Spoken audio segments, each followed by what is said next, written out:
Hey guys, Romie here. So first off, please like, comment, subscribe. This is the recap, the review for coming in the ATL Season 2, Episode 2. The new sheriff in town. The new sheriff in town.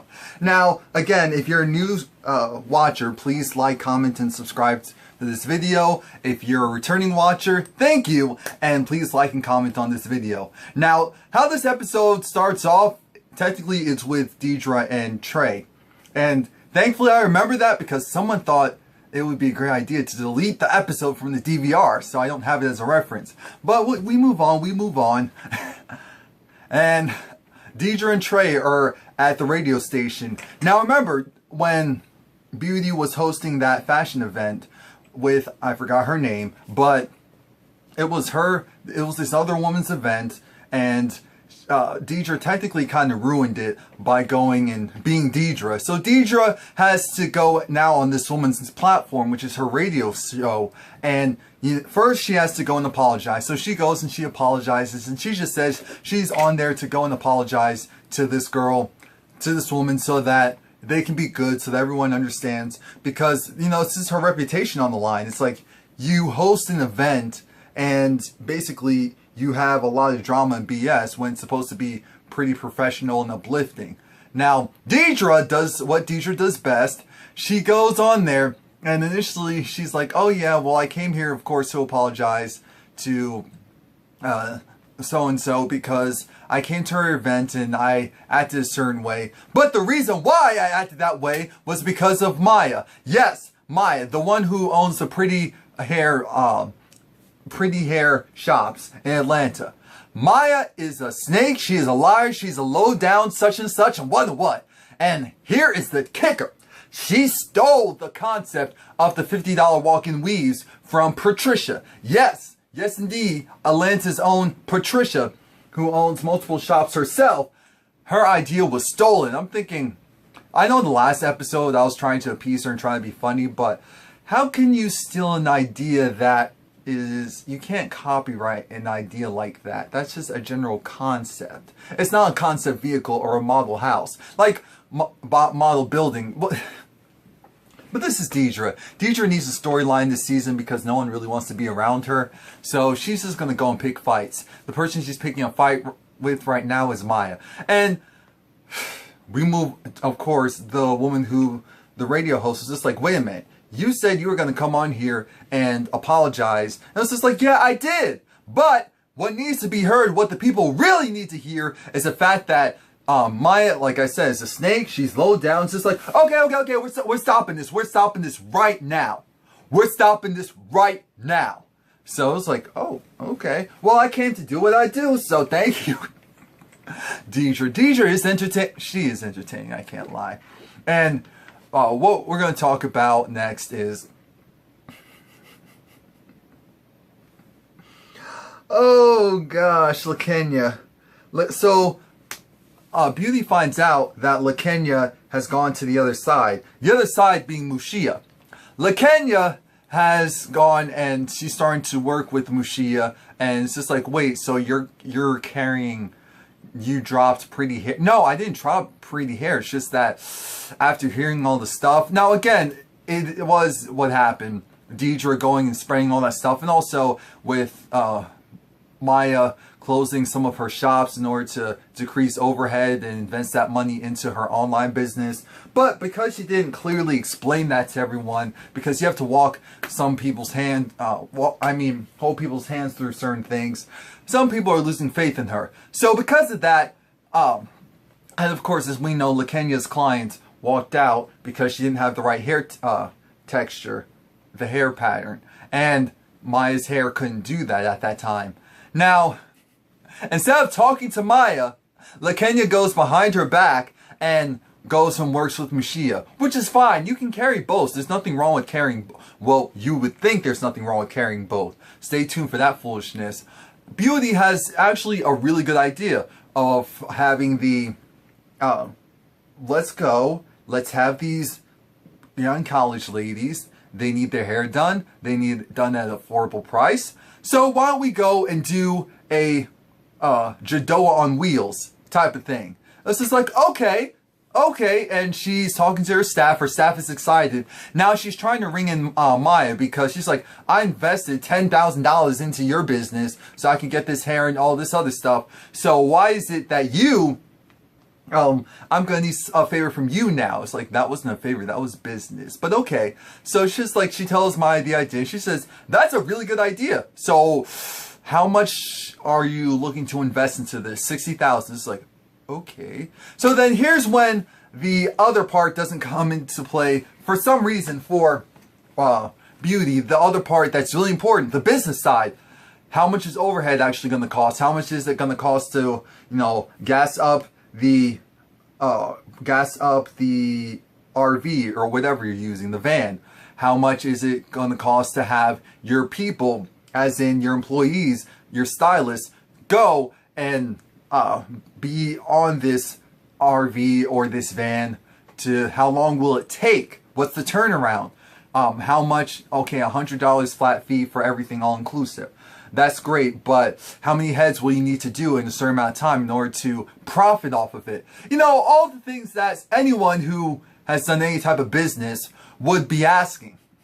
So Beauty's just saying, yeah, you know what, you're my friend. You're supposed to believe in me. Why don't you believe in me? I'm going to make it work regardless. Just like, okay, that's great, but I'm going to need to see it in action. Because right now, this isn't going to work.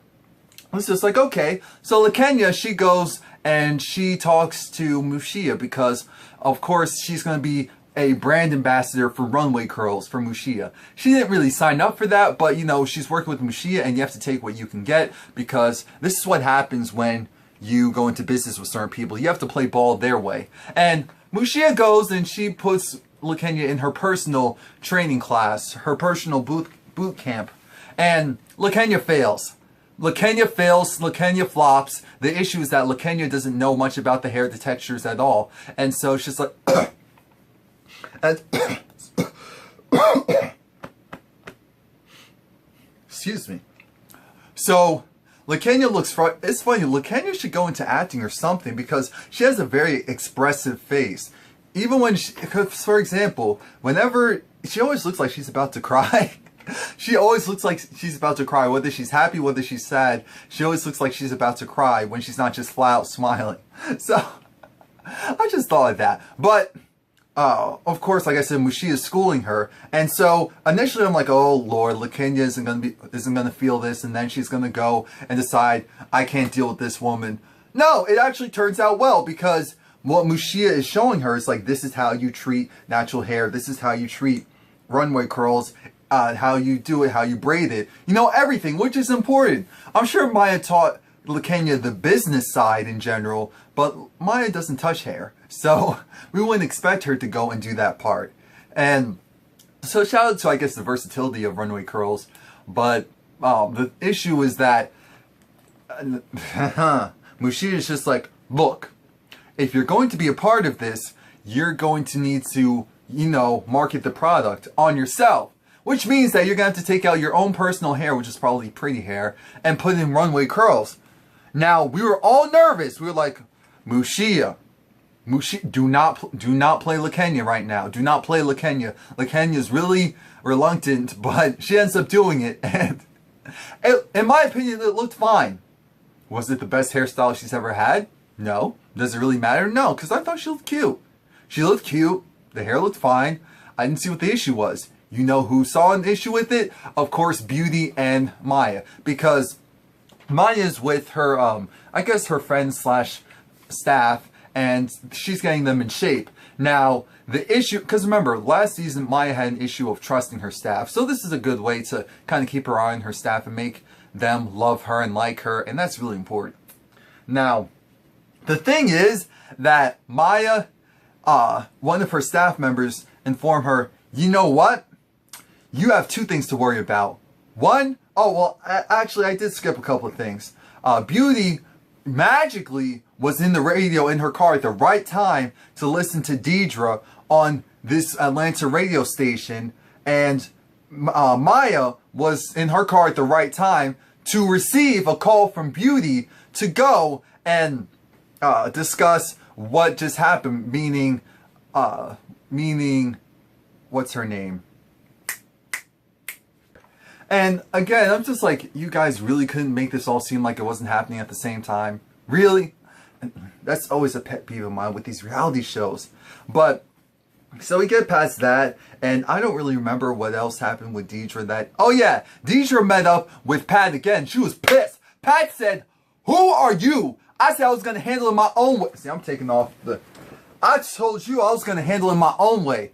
In my own way, in my own time. You had the audacity, the immediate gall to go and steal my thunder. And Dedra was like, hold up, wait a minute. Who is this chick right now? Because this chick right here is the one that I've been waiting to see this whole time.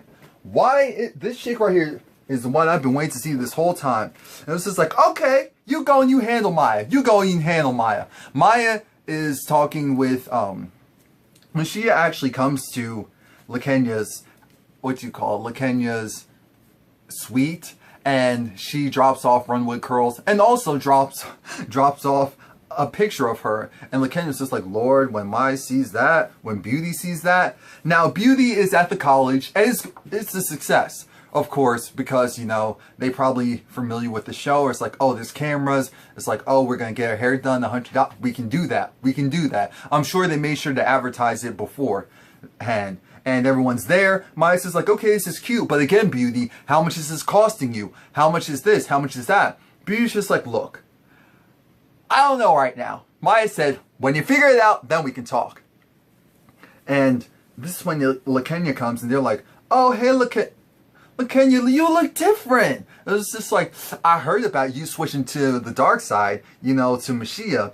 And it's just like, no, I'm carrying your hair as well. It's just that my client, she walked out because I didn't have the right hair texture. It was just like, oh, really? So you know what?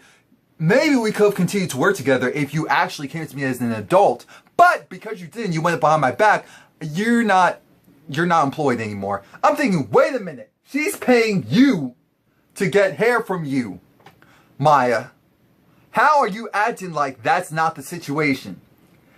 Lekenya is paying you to get hair from you.